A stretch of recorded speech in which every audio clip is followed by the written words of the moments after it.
Samantala, sa kaugnay na balita, malaking tulong sa nagpapatuloy pa rin pong investigasyon ang mga CCTV footage ng huling sandali ng flight attendant na si Christine Becerra. Kabilang dito ang paghatid sa kanya ng walang malay na sakay ng wheelchair. Patuloy na iginigiit ng kampo naman ang naulilang pamilya niya na hindi humina ang isinampa nilang kaso laban sa mga sospek.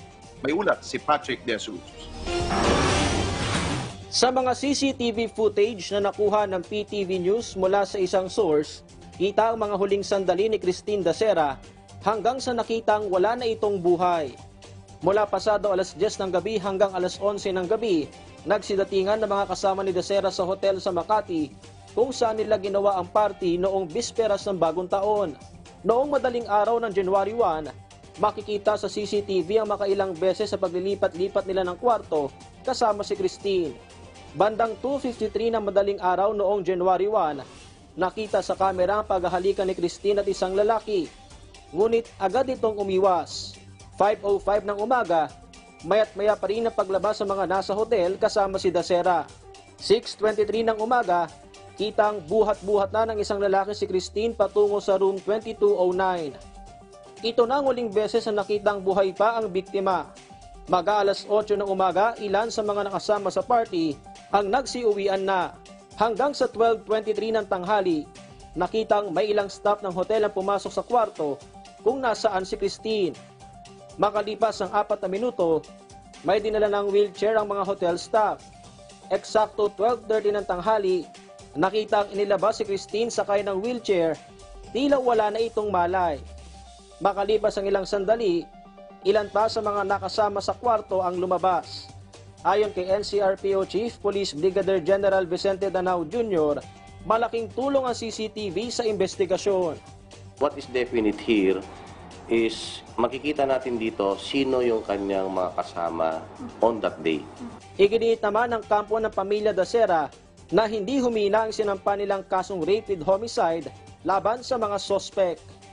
We maintain our position, ang position ng family, ganun pa rin naman na kung titignan nga natin, edi mas napaganda rin yung position ng pamilya, ng kampo ng biktima kasi nga may pagkakataon para maibigay pa yung mga documents na hinihingi ng City Prosecutor's Office. Samantala, nagtungo kanina sa PNP ang abogado ni Gregorio de Guzman matapos siyang bigyan ng sabpina ng CIDG.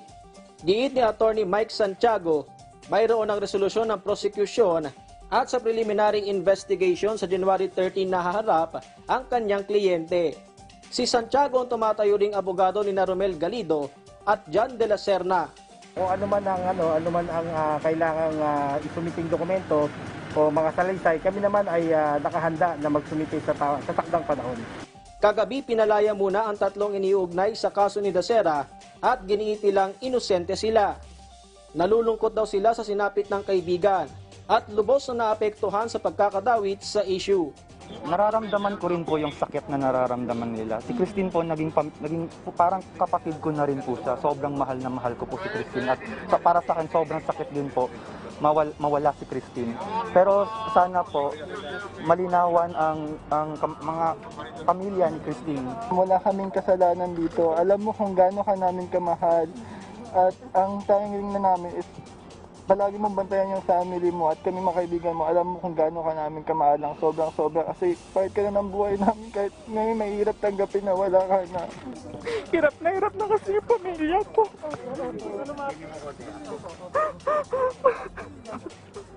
Pati po yung family mo.